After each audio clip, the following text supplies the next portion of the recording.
Pai, nós louvamos o Teu santo nome, porque o Senhor segue conosco.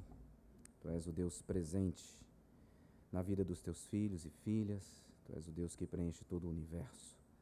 Aqui estamos por Tua graça para ouvir Tua voz. Usa o Teu Filho, traga ao nosso coração o que o Senhor já trouxe ao coração do pastor Leandro, e assim sejamos transformados, impactados pela verdade do Senhor.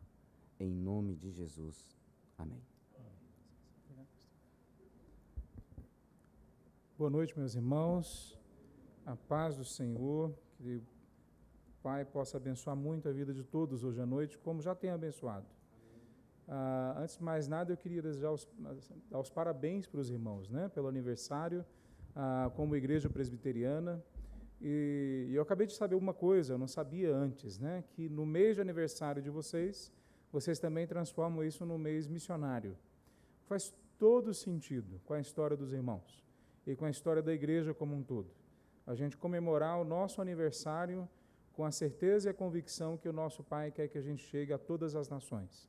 Então, eu fico muito feliz de poder estar falando numa igreja que já tem esse desejo, esse envolvimento, esse conhecimento do que é missões, do que é participar desse processo missionário.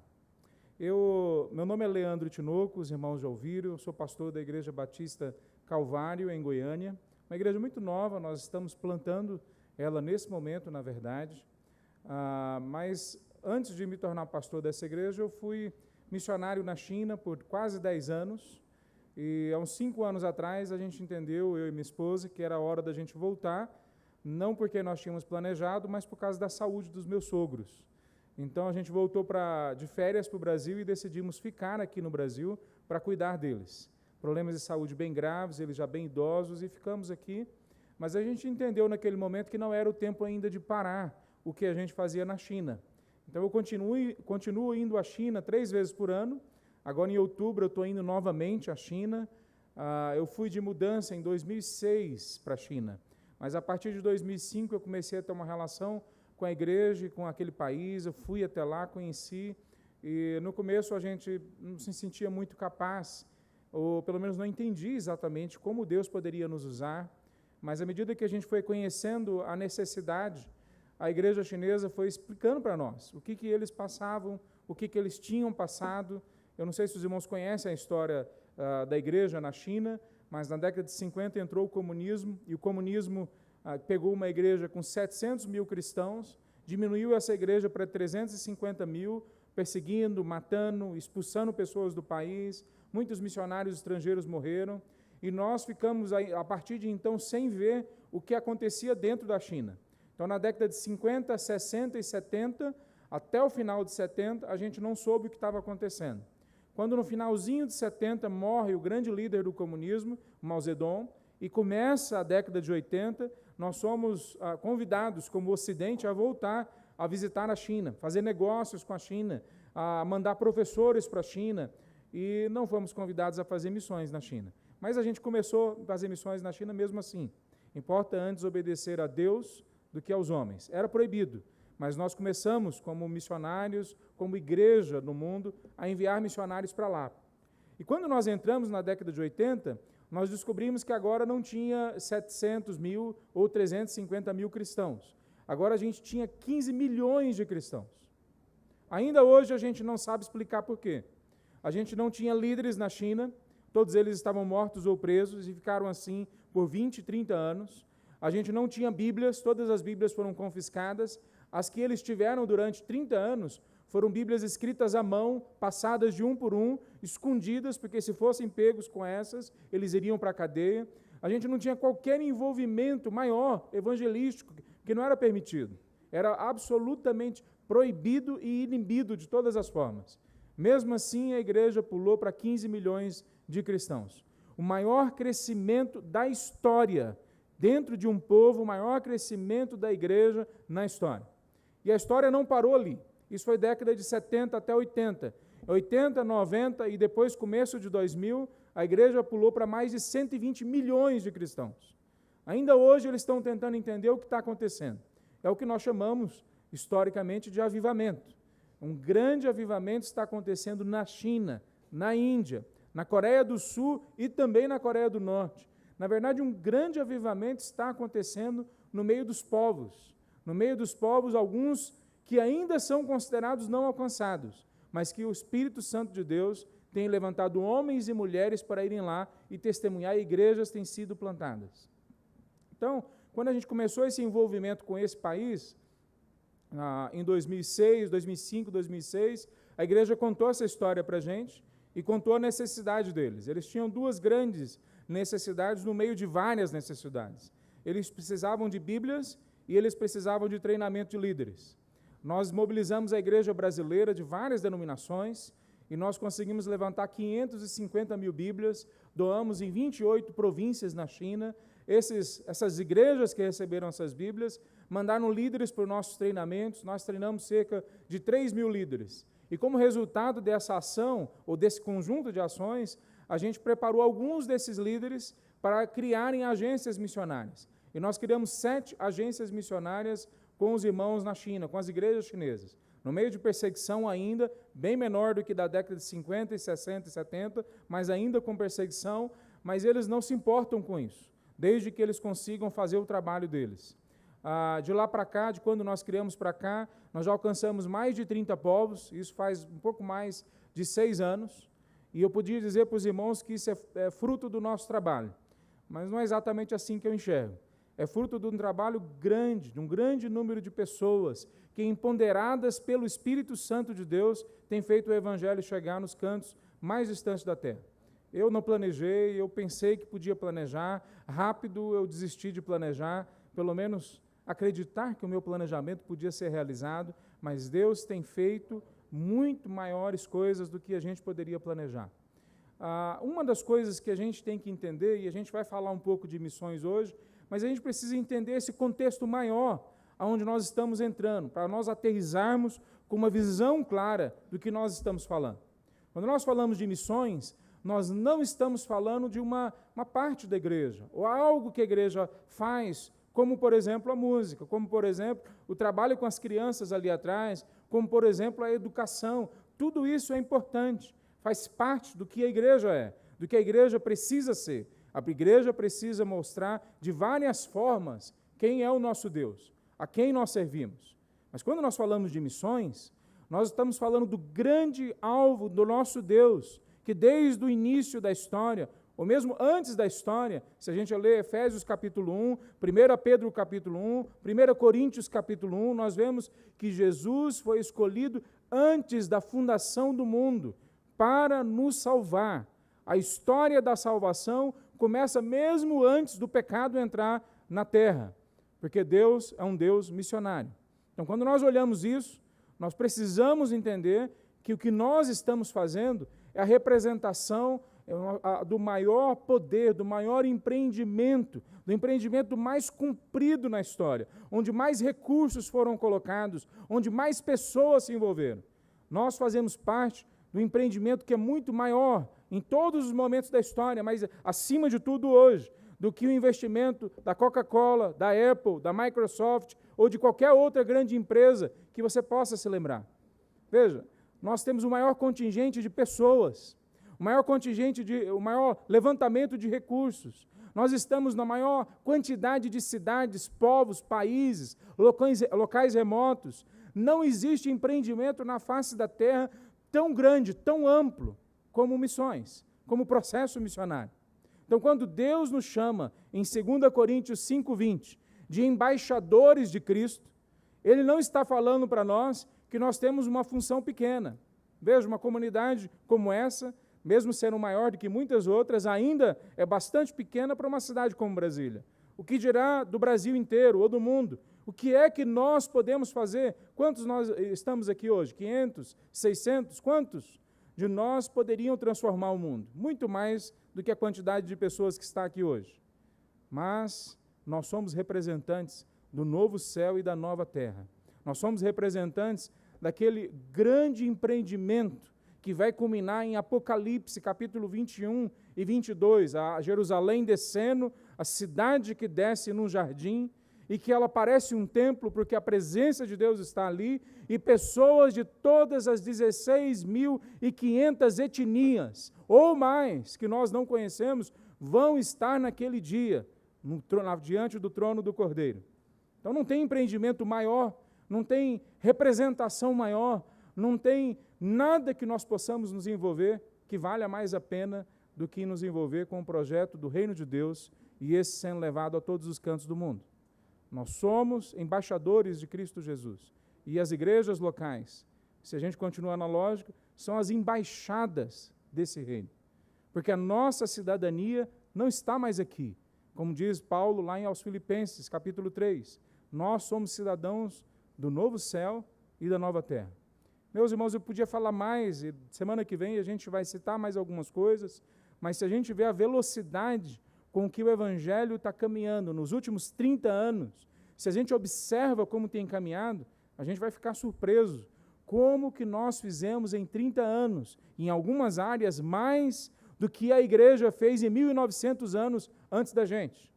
Há 30 anos atrás eu estava no seminário e nós precisávamos ainda entrar em 4.000 línguas que não tinham nada da palavra de Deus. Isso há 30 anos atrás. Num conjunto de 7.000 línguas, faltavam ainda 4.000 línguas sem nada da palavra de Deus. Hoje, 30 anos depois, se você entrar no site do Projeto Josué, do Ethnologue e de vários outros, você vai ver que hoje tem menos de 1.800 línguas que não tem nada da palavra de Deus. Veja, em questão de 30 anos, nós traduzimos mais de 2.000 línguas, a palavra de Deus, para mais de 2.000 línguas. Nós quase que fizemos a mesma quantidade do que a igreja fez em 1.900 anos. E nós sabemos, a partir de Mateus 24:14, que quando todos os povos da terra ouvirem o Evangelho, então virá o fim. O único texto da palavra de Deus que fala do fim é Mateus 24:14. Isso devia alertar a gente. Nós estamos vivendo provavelmente a geração que vai ver a volta de Cristo Jesus. Não por causa de guerras e rumores de guerras, não por causa de qualquer outro fator, mas porque os povos estão sendo alcançados. Então, quando nós viemos falar de missões, nós temos que prestar atenção a esse, o contexto maior que nós entramos.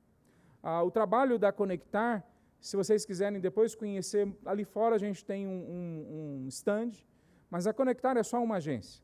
Assim como a MID, assim como a PMT, assim como várias outras agências que os irmãos têm conhecido, é só mais um instrumento de apoio, de suporte à igreja, as igrejas locais, para que elas enviem missionários. Eu queria hoje, de forma específica, falar sobre um texto que está em Atos, capítulo 17. Queria convidar você para ficar em pé comigo diante de Deus e a gente ler esse texto. Atos, capítulo 17, a partir do versículo 16. Atos, esse livro que esse intelectual e médico, Lucas, escreve, contando a história de vários homens de Deus, mas que, de fato, ele poderia ter escrito que é a história do Espírito Santo de Deus, através da sua igreja e dos seus servos, levando o Evangelho a todas as nações. Veja, todo mundo conhecido no primeiro século foi alcançado pelo Evangelho. Então, quando nós lemos esse texto de Atos, a gente devia prestar atenção nisso, de que Atos, só por ele estar escrito e descrevendo o que ele descreve, traz para nós esperança e certeza de que o nosso trabalho não é vão no Senhor. Atos 17, do 16 em diante, diz assim a palavra de Deus. Enquanto Paulo esperava por eles em Atenas, ficou muito indignado ao ver os ídolos por toda a cidade. Por isso ia à sinagoga debater com os judeus e com os gentios tementes a Deus. E falava diariamente na praça pública a todos que ali estavam. Paulo também debateu com alguns dos filósofos epicureus e estoicos. Quando lhes falou de Jesus e da ressurreição, eles perguntaram, o que esse tagarelo está querendo dizer? Outros disseram, parece estar falando de deuses estrangeiros.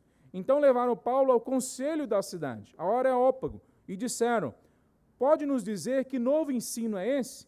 Você diz coisas um tanto estranhas e queremos saber o que significam. Convém explicar que os atenienses, bem como os estrangeiros que viviam em Atenas, pareciam não fazer outra coisa senão discutir as últimas novidades. Então Paulo se levantou diante do conselho e se dirigiu aos seus membros: homens de Atenas, vejo que em todos os aspectos vocês são muito religiosos, pois enquanto andava pela cidade, reparei em seus diversos altares. Um deles trazia a seguinte inscrição: ao Deus desconhecido. Esse Deus que vocês adoram, sem conhecer, é exatamente aquele de que lhes falo. Ele é o Deus que fez o mundo e tudo que nele há. Uma vez que é o Senhor dos céus e da terra, não habita em templos feitos por homens e não é servido por mãos humanas, pois não necessita de coisa alguma. Ele mesmo dá vida e fôlego a tudo e supre cada necessidade. De um só homem criou todas as nações da terra, tendo decidido de antemão onde se estabeleceriam e por quanto tempo. Seu propósito era que as nações buscassem a Deus e, tateando, talvez viessem a encontrá-lo, embora não esteja longe de nenhum de nós, pois nele vivemos, nos movemos e existimos, como disseram alguns dos seus próprios poetas, somos descendência dele.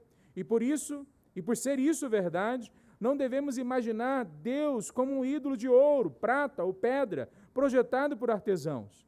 No passado, Deus não levou em conta a ignorância das pessoas acerca dessas coisas, mas agora Ele ordena que todos, em todo lugar, se arrependam, pois Ele estabeleceu um dia para julgar o mundo com justiça, por meio do homem que Ele designou, e mostrou a todos quem é esse homem, ao ressuscitá-lo dos mortos. Quando ouviram Paulo falar da ressurreição dos mortos, alguns riram com desprezo, outros, porém, disseram: queremos ouvir mais sobre isso em outra ocasião. Então Paulo se retirou do conselho, mas alguns se juntaram a ele e creram. Então entre eles estavam Dionísio, membro do conselho, uma mulher chamada Dâmaris e alguns outros. Vamos orar. Santo Deus, tua palavra foi lida e nós clamamos agora que o Senhor fale com clareza aos nossos corações. Que nada, Senhor Deus, possa tirar a nossa atenção daquilo que o Senhor quer falar a nós. Ministre as nossas vidas, transforme a nossa história. Em nome de Jesus. Amém. Amém. Poderia sentar, meus irmãos. Querem privatizar e intimidar a nossa fé. Esse é o mundo que a gente vive agora e, de alguma forma, esse é o mundo que a gente sempre viveu. Teve momentos diferentes, mas hoje, mais do que nunca, a gente vive esse tempo em que a religião é privatizada, em que o que nós vivemos tem que ser só para nós, porque se nós falamos para alguém da nossa fé, nós estamos confrontando essa pessoa, nós estamos criando um embaraço, nós estamos querendo forçar a nossa meta-história, a nossa grande narrativa em cima da vida das pessoas. Nós somos, então, pessoas que não são benquistas quando nós falamos da nossa fé, quando nós falamos do que nós acreditamos, quando nós falamos de Deus. Veja, quando Paulo entra nesse local que nós acabamos de ler, alguma coisa semelhante está acontecendo ou vai acontecer na sequência. Enquanto ele está falando de um assunto que causa interesse àquelas pessoas que estão querendo ouvir uma coisa nova que tem aí na praça, faz sentido, mas quando não tem mais, eles não querem mais ouvir. O que acontece, então, quando o Evangelho vem para a praça pública? Quando o Evangelho vai para dentro da academia?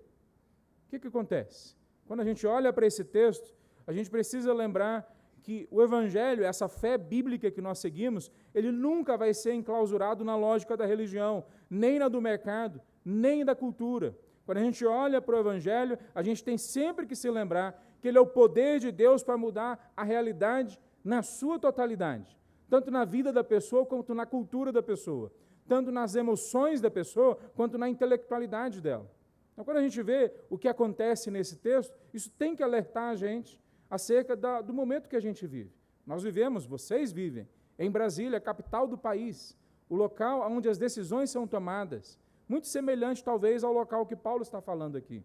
Não sei se vocês conhecem, ou o quanto que vocês conhecem da história de Atenas, mas Atenas, por causa da sua importância no mundo antigo, foi uma das únicas cidades que foi dada a ela liberdade no Império Romano de tomar suas próprias decisões, de ser autônoma.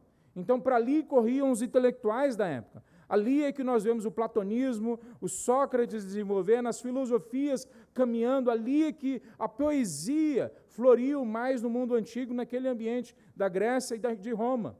Veja, quando Paulo chega nessa cidade, é uma cidade diferente de todas as outras. É uma cidade intelectualizada, é uma cidade onde o comércio também corre solto, porque eles podem ali comercializar do jeito que eles quiserem. O Império Romano não interfere no que acontece ali dentro daquela cidade. Então, quando Paulo chega nessa cidade, ele encontra um ambiente propício para poder refletir, pensar, interagir, aplicar o Evangelho em um ambiente diferente. Ele chega na cidade e ele está esperando Silas e Timóteo virem. E enquanto ele está esperando, ele caminha pelas ruas da cidade. E, obviamente, a gente tem que chegar à conclusão que Paulo já conhecia muito da cultura grega, porque ele cita na conversa com essas pessoas filósofos, poetas, ele cita a história, ele faz uma análise histórico-social, cultural daquele local onde ele está entrando. Quer dizer, o processo missionário que Paulo está não é um processo que ele vai só para as margens da cidade, alcançar os menos desfavorecidos, entregando para eles algum assistencialismo, por mais que isso faça parte do Evangelho. O que Paulo faz é ir para o centro da cultura, aonde a cultura se estabelece, aonde eles esclarecem qual que é o próximo passo que eles têm que dar como civilização. Veja, quando nós olhamos para esse texto, ele tem muitas conexões com o nosso momento. Não é à toa que Cristo, o Senhor Deus, escolheu vir no primeiro século para morrer na cruz por nós. Ele escolhe um momento muito diferente de todos os outros momentos, a não ser o momento que nós vivemos hoje. Existe uma globalização naquele momento. As estradas levam para todos os cantos, por isso que todos os caminhos levam a Roma. Daí que surgiu essa expressão. Então, eles têm uma conexão como nunca tiveram antes na história. E mesmo depois, só fomos ter isso agora, recente na nossa história. Eles têm pessoas falando a língua comum, que é o grego, eles espalham a filosofia, o pensamento, o direito romano para todo o ambiente do Império Romano. Eles têm todo um conjunto de estruturas, onde o Evangelho pode rapidamente, a partir de cidades estratégicas, se espalhar e transformar pessoas, línguas e povos de diferentes tradições. Veja, quando Paulo entra nessa cidade, então ele está entrando no que nós poderíamos talvez imaginar numa Harvard, ele está entrando no ambiente de Oxford, ele está entrando no ambiente da USP em São Paulo, ele também está entrando no meio do mercado. Veja, o nosso mercado hoje não é mais o que ele costumava ser, e muito menos o que costumava ser na época de Paulo. Na época de Paulo, o mercado era a praça. Ele ia para o meio da praça e chegava lá, tinha bancas, chegava lá, tinha um conjunto de pessoas vendendo os seus produtos, e ali eles comercializavam tudo, de pessoas a animais, de comida a pedra preciosa. Mais uma coisa acontecia na praça pública. Era o local onde eles discutiam filosofia, poesia, política. Era o local onde eles discutiam religião, onde eles discutiam todo da vida naquele local. Qual é o local onde nós discutimos essas coisas? Qual é o local onde nós vendemos os nossos produtos? Não é mais a praça pública.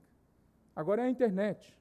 O local onde nós discutimos tudo, agora é a internet, é o Facebook, é o WhatsApp, é o YouTube, são as mídias sociais.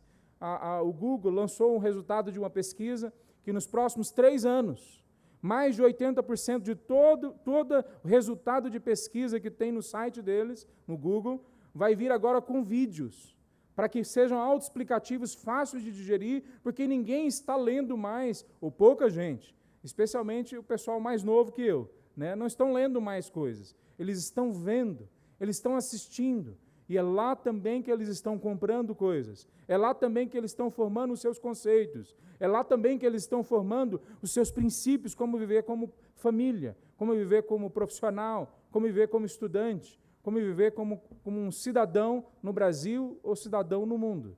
Veja, Paulo vai para a praça pública, nós também temos que voltar para a praça pública. O que acontece quando o Evangelho vai para a praça pública e lidar tanto com o mercado quanto com a academia? Bom, vamos ver algumas coisas que essa missão de Paulo faz e que deveria também ser o jeito como nós, igreja, hoje, encaramos a nossa missão. Quer dizer, nós não podemos mais encarar a missão como uma coisa que é feita de qualquer jeito. Nós não podemos mais encarar a missão como se a missão pudesse ser feita em qualquer momento, por qualquer pessoa, sem preparo. Hoje nós estamos no momento da história, mais do que nunca, que nós precisamos encarar o fato de que muitos que não estão aceitando a Cristo Jesus, eles não estão aceitando porque eles não entenderam, não gostaram do Evangelho. Eles não estão aceitando porque nós não sabemos explicar o Evangelho, porque nós não sabemos esclarecer as verdades mais profundas daquilo que nós acreditamos. Então, o que Paulo faz no seu processo missionário quando ele chega nessa cidade intelectualizada que é a Academia de Atenas, que é o Areópago? Ele faz 4 coisas, pelo menos, ou 4 verdades que ajudam a gente a entender o fato de que o Evangelho é o poder de Deus para a transformação de todo aquele que crê, mas também de toda a cultura e de todo o processo cultural. A primeira coisa que ele demonstra a partir do trabalho dele é que a nossa fé nunca pode ser desprovida de razão. Paulo mostra para nós que quando ele entra nessa cidade, como eu já falei, ele faz uma pesquisa histórica. Ele sabe o que aquela cidade passou. Ele faz uma pesquisa filosófica, social, da poesia, uma pesquisa literária. Ele sabe o que os poetas escreveram, ele sabe a filosofia que é mais pungente na academia ali de Atenas, ele sabe da história religiosa. Ele anda para o meio da cidade e vê um poste qualquer sagrado, e ao ver ele fala, esse aqui, esse Deus desconhecido, tem alguma história por trás. A gente não sabe se Paulo conhecia a história antes, ou se ele descobriu quando ele chegou lá.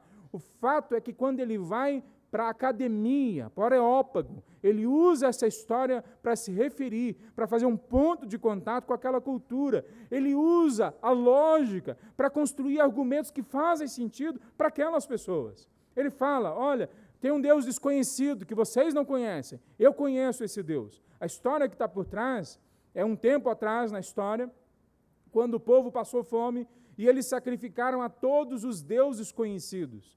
E ninguém fez nada para mudar, nenhum dos deuses agiu. E aí eles pensaram, deve ter um outro Deus, que é lógico que ele deve ser acima de todos esses outros deuses, porque ele não deixou ninguém fazer nada. E eles sacrificam a esse Deus desconhecido, que está acima de todos os outros deuses, e aí a fome vai embora. Paulo usa essa história para falar, esse Deus que vocês não conhecem, é o Deus que eu apresento para vocês. Mas ele cita os filósofos estoicos, ele cita os filósofos estoicos e os filósofos epicureus. Ele cita depois poetas, não só cita, no caso dos poetas ele usa uma frase, ele descobre uma verdade no meio de uma poesia, e ele fala como os seus poetas falaram, que nele nós vivemos, existimos e nos movemos, e eles falam, eles acertaram.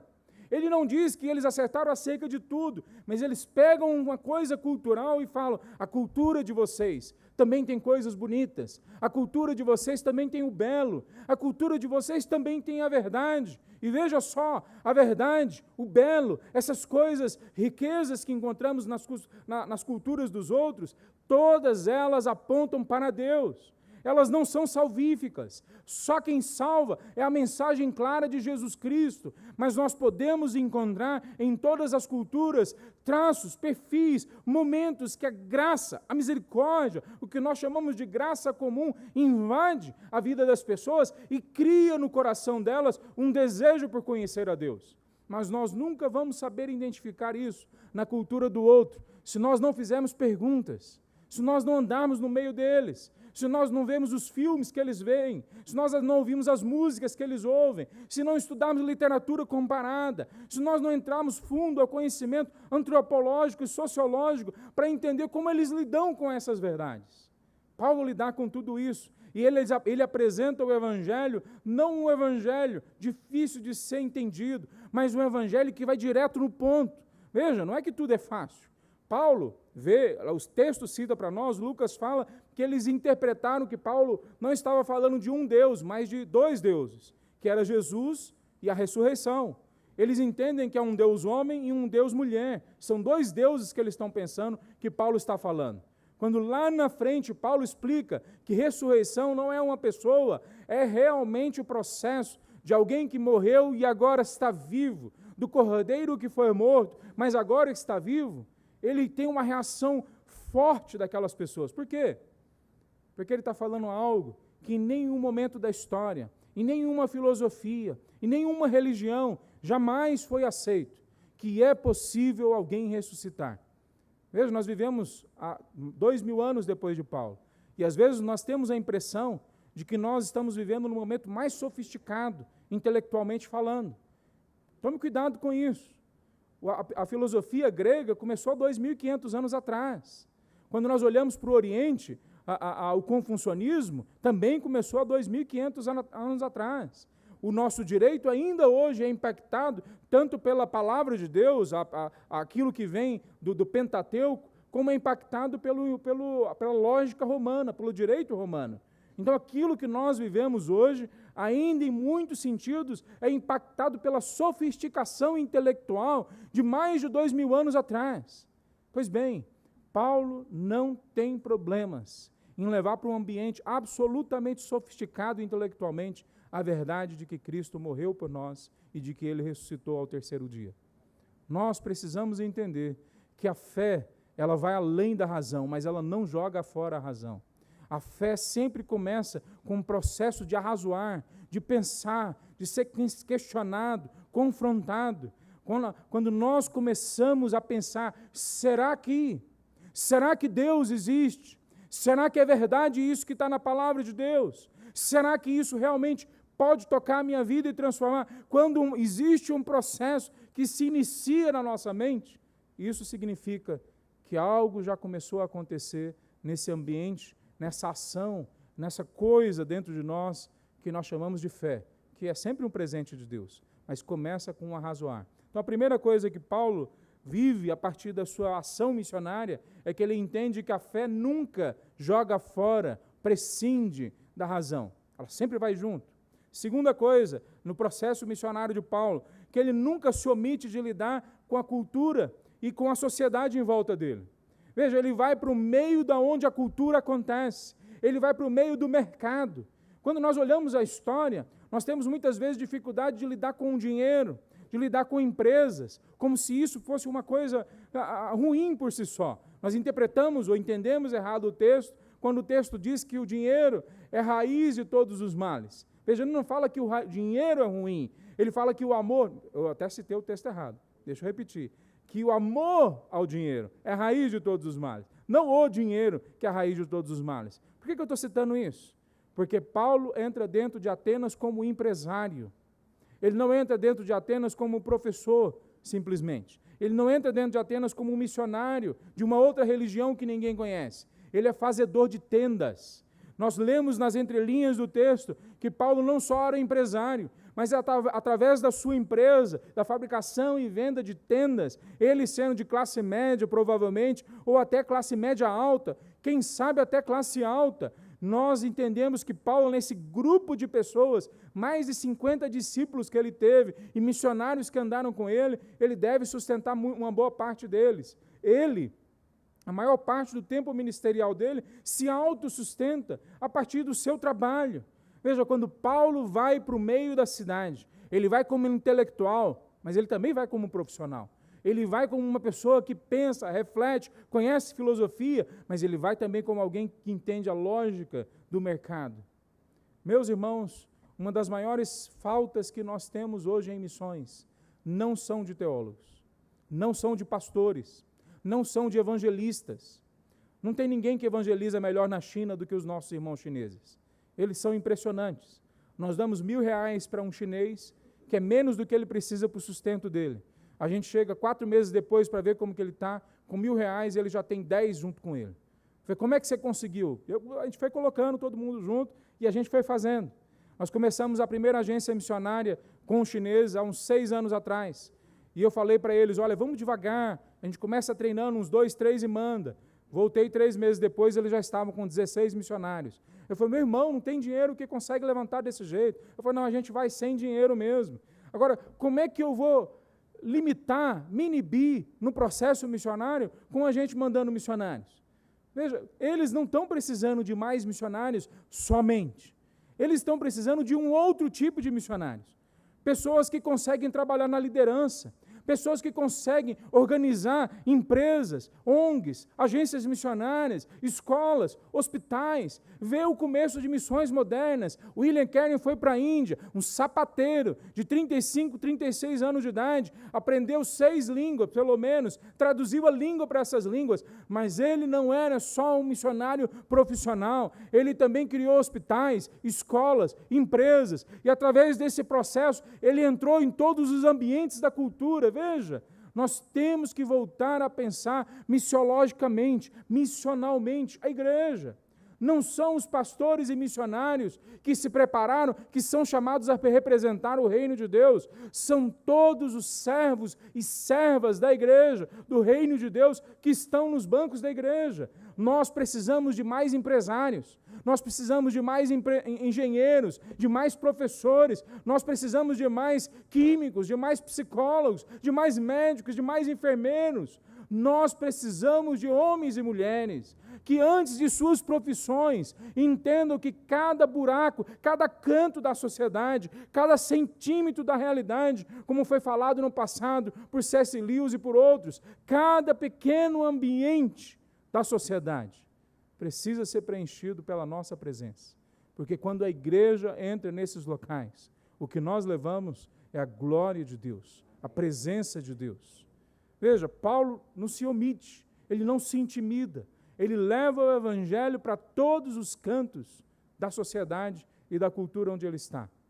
Eu lembro quando eu estava estudando chinês, eu fiz literatura chinesa em Beijing, numa universidade, e um dia o meu professor de literatura moderna, citou um texto de 100 anos atrás, de um escritor que tinha estudado na Inglaterra. Eu sabia porque eu tinha lido na aula, ele não falou sobre isso. E aí ele leu o texto, era muito bonito, não vou recitar para você porque é em chinês. Mas basicamente o texto dizia, de uma forma bastante poética e na poesia chinesa, que uma pessoa havia sido transformada, o poeta que estava escrevendo, havia sido transformado quando ele viu um fogo saindo de dentro de uma planta.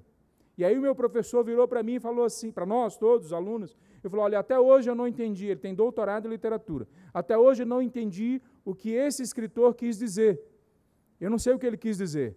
Se alguém souber, pode falar. Ele falou brincando com a gente. É lógico que ele não tinha uma expectativa que alguém soubesse. Eu levantei a mão e falei, eu sei. Eu pensei que ele ia me reprovar naquele momento. Falei, como assim, brasileiro? Eu era o único ocidental na sala de aula. Todos os outros eram orientais, coreanos, japoneses. E eu levantei a mão e falei assim, eu sei o que esse texto está dizendo. Ele falou, como assim? Eu falei, olha, o que esse texto está dizendo foi dito milhares de anos atrás a primeira vez. Tem um homem lá atrás que se chamava Moisés. E um dia, dentro de um arbusto, de uma sarça, surgiu um fogo, e de dentro daquele fogo saiu a voz de Deus. E a vida de Moisés nunca mais foi a mesma desde então. Quando ele falou aquilo, criou um link entre a palavra de Deus, ou quando eu apresentei para ele aquilo, criou um link entre a palavra de Deus e a literatura chinesa. Veja, Deus não me levou para trabalhar dentro da academia. Eu até tive um desejo de fazer isso.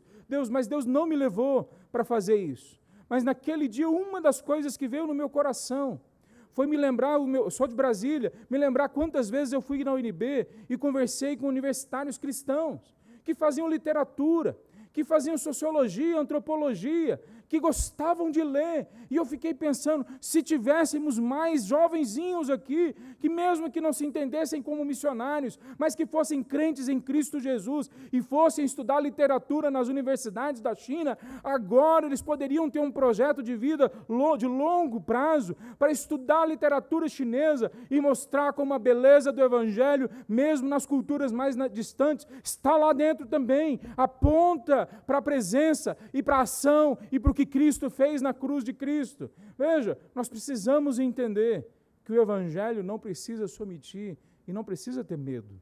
Nós podemos entrar em todos os ambientes, mesmo nos ambientes mais hostis e sofisticados que normalmente estão dentro das academias. Terceira coisa que a ação missionária de Paulo deve inspirar a gente é que a fé, ela sempre invade esses espaços da sociedade, mas agora não só através de pessoas, mas de novas estruturas.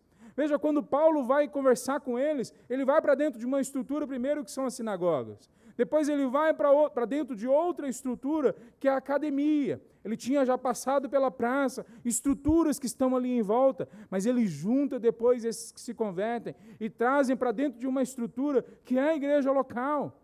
Ele continua, se você continua lendo o texto, você vê o que Paulo fez em outras cidades, ele sempre vai criando estruturas para transformar a realidade daquela sociedade. Quando nós comemoramos a reforma, quando nós comemoramos aquilo que a reforma trouxe de mudança, Nós precisamos observar com clareza a história. Olha o que aconteceu quando Calvino, ou mesmo Lutero, ou outros escreviam qualquer coisa, há 500 anos atrás ou mais. Na mesma semana, o que eles escreviam eram passado para outras cidades na Europa. E é por isso que há 500 anos atrás, sem internet, sem o correio como nós entendemos hoje, mesmo sem estados, como nós hoje temos espalhados pelo mundo, nações como estão hoje, a reforma conseguiu se espalhar. Por quê? Foi criado estruturas onde foi possível que o evangelho, durante a reforma, chegasse em diferentes locais. Veja, os reformadores tentaram entrar na academia e não conseguiram. O que eles fizeram? Voltaram para dentro das 4 paredes e ficaram lá fechados. Aqui não dá para a gente fazer muita coisa. Não. Eles criaram as suas universidades. Eles criaram as suas escolas. Eles criaram os seus hospitais. Quando nós olhamos um pouco mais para frente, os moravianos, quando falaram para eles que eles tinham que ser enviados como missionários, eles pensaram, como que a gente vai fazer? E eles chegaram a 2 conclusões. Eles falaram, há locais aonde nós podemos ir, e somos livres para ir. Nesses locais, a igreja também não vai ter dinheiro para sustentar. Então nós vamos abrir pequenas empresas. Então não surgiu agora o que nós chamamos de business as mission, negócio como missões. Surgiu com os moravianos, ou muito antes com Paulo lá atrás. Mas a segunda conclusão dos moravianos foi muito interessante. Eles chegaram à conclusão de aqueles locais aonde nós não somos bem-vindos, nesses locais nós vamos nos vender como escravos. Como escravos. Meus irmãos, nós precisamos entender que cultura nenhuma vai ser mudada só com palavras. Cultura nenhuma vai ser mudada só com a gente falando lá fora de coisas que nós acreditamos. Nós precisamos criar estruturas, empresas que sejam empresas do reino, hospitais e escolas que mostrem os valores do reino. Nós precisamos criar ONGs que possam mostrar a ação efetiva do reino em cuidar de pessoas que precisam do nosso cuidado. Acima de tudo, nós temos que criar igrejas locais, plantar igrejas locais saudáveis em todos os cantos possíveis. Eu moro em Goiânia, por causa do cuidado dos meus sogros, e lá nós temos muitos prédios de igreja. É considerado uma das cidades mais evangelizadas do Brasil. Mas vou falar uma coisa para você, o IBGE diz que tem 1 milhão de pessoas que estão fora das igrejas, lá em Goiânia. 1 milhão de pessoas. Eu fiquei imaginando quantas pessoas aqui em Brasília estão fora das nossas igrejas. Nós precisamos levar não só palavras, nós temos que levar estruturas que possam encaixar a nossa realidade, o nosso jeito de olhar a realidade. Paulo vai para dentro dessa cultura e das culturas onde ele estava, estabelece escolas, estabelece a igreja, estabelece um novo jeito, a cidade sobre o monte, o sal da terra, ele não é uma coisa subjetiva, ele é uma coisa clara, consistente, que é apresentado nessas novas culturas.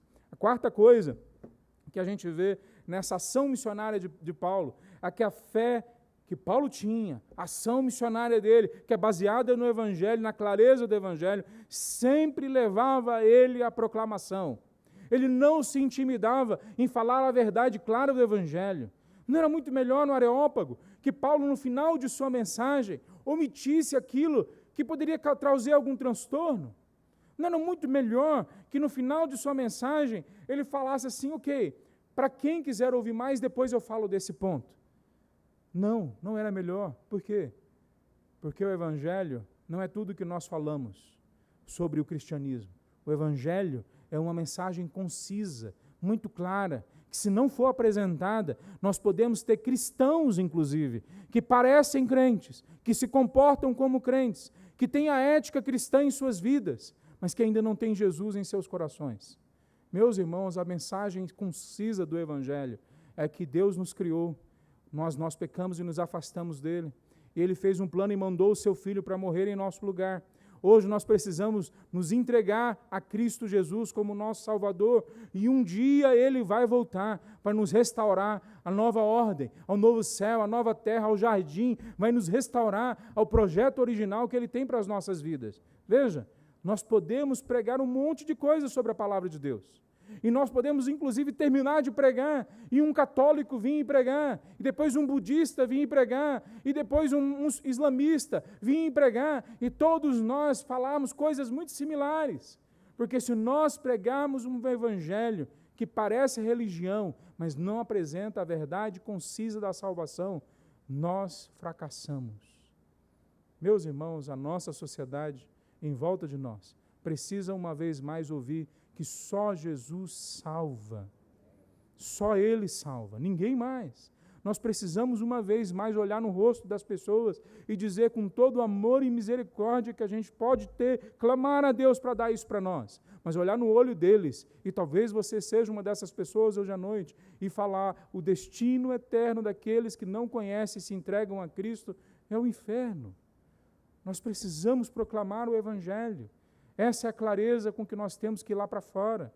Veja, a mensagem do Evangelho, ela é concisa, ela implica a toda a vida, ela tem implicações para a vida como um todo, ela mexe com tudo que nós somos e que temos, mas ela é uma mensagem bastante simples, e tudo aquilo que é simples é muito difícil de ser realizado. Eu queria concluir hoje à noite falando duas implicações para a sua vida. A primeira implicação é que, preste atenção nisso, Deus sabe o que você conhece. Deus sabe a literatura que você gosta de ler. Deus sabe qual música você gosta de escutar. Ele sabe quais séries na TV que você gosta de assistir.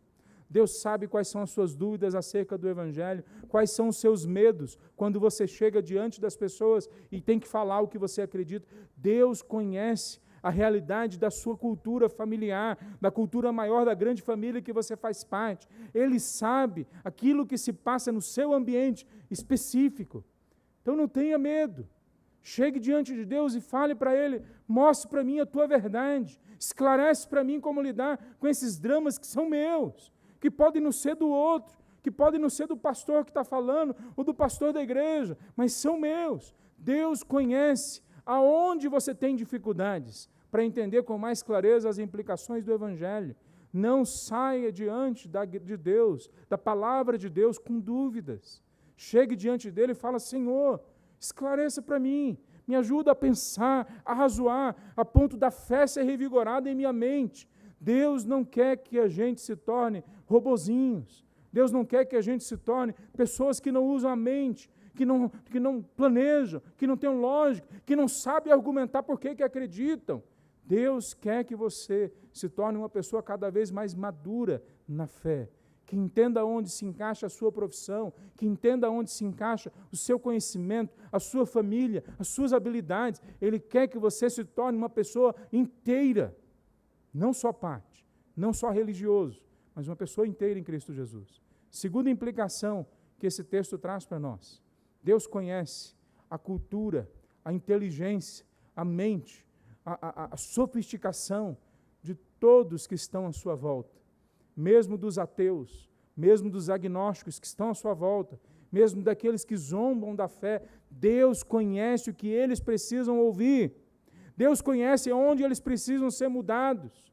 Deus conhece a falha lógica que existe no pensamento deles. Então, não tenha medo de chegar diante das pessoas em volta de você e apresentar a lógica do Evangelho, porque o nosso culto a Deus é sempre um culto racional, que faz sentido para todos. Por isso que em 1 Coríntios, capítulo 14, Paulo fala que ele prefere falar uma língua só, de um jeito só, e não um monte de línguas. Por quê? Porque quando alguém lá de fora ouve o que ele está falando, ele quer que essa pessoa entenda com clareza o Evangelho.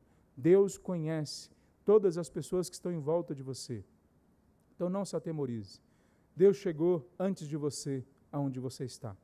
No seu trabalho, na sua escola, na sua família, na sua vizinhança. Deus sabe o que passa na mente de cada uma das pessoas e sabe como lidar com elas.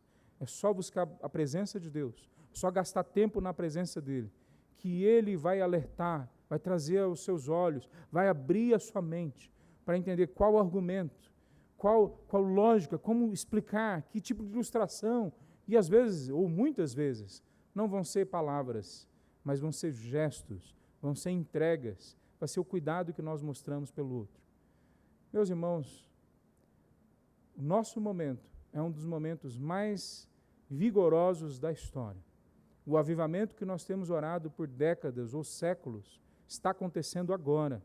Talvez não dentro das nossas igrejas, mas entre os povos não alcançados, que estão sendo alcançados rapidamente. mas ao mesmo tempo sobrou para a nossa geração os povos mais difíceis, nos locais mais difíceis, que falam as línguas mais difíceis, que têm culturas mais complexas. E nós somos desafiados a levantar os melhores entre nós, os melhores jovens, as mentes mais brilhantes dentre nós, os mais capacitados. Nós somos chamados a falar e confrontar aqueles que no meio de nós poderiam estar trabalhando em multinacionais, que podiam estar trabalhando com uma grande empresa, e nós somos chamados a confrontá-los e falar: nós precisamos de você na China, nós precisamos de você na Índia, nós precisamos de você. Deus não precisa de você. Deus quer dar a honra a você, é outro processo. Mas eu falo para você, se eu tivesse 10 homens e mulheres na China que se dobrassem para aprender a cultura chinesa, o mercado chinês, e entender como pregar o evangelho ali, nós iríamos ver uma transformação que ainda não vimos acontecendo ainda dentro daquele país, que é a transformação da cultura, da lógica daquelas pessoas em relação ao evangelho. A gente pode falar mais sobre isso outro momento, mas o que eu queria concluir com os irmãos é que o evangelho traz para nós essa profundidade de que nós vamos sempre ter sucesso, não por causa da gente, mas por causa que o evangelho é o poder de Deus para a salvação de todo aquele que crê. Queridos, só para concluir, eu acho que eu já usei a palavra concluir 3 vezes, isso é mal de missionário, né? Mas não concluir a mensagem, mas só para mostrar para você, lá fora tem um folder sobre a nossa agência missionária, tem um outro folder que atrás, se você preencher, você pode preencher e a gente manda mais informações para vocês. Nós temos 60 missionários chineses em 30 povos, incluindo Índia, Mianmar, Laos, Mianmar nós não estamos mais, e norte da África. Nós temos também um negócio como missões. Nós fazemos café, exportamos café para a China e começamos a vender café aqui no Brasil agora, esse ano. Então, café cápsula para máquina Nespresso, ou café em pó. Se você quiser conhecer ali fora, tudo que nós fazemos nessa empresa tem uma proposta missionária. Nós, no meio da empresa, nós estamos preparando gente para ir para a China, gente para ir para a Índia. Nós temos um missionário lá na China, brasileiro, que traduz a palavra de Deus em parte do período dele. A outra parte, ele trabalha dentro da nossa empresa. Então, é uma forma para nós termos uma identidade, mas, ao mesmo tempo, uma conexão com a cultura e com as pessoas no povo lá chinês. Mas também é uma forma que nós usamos aqui no Brasil para incentivar homens e mulheres profissionais e empresários a usarem as suas estruturas para mostrar o evangelho.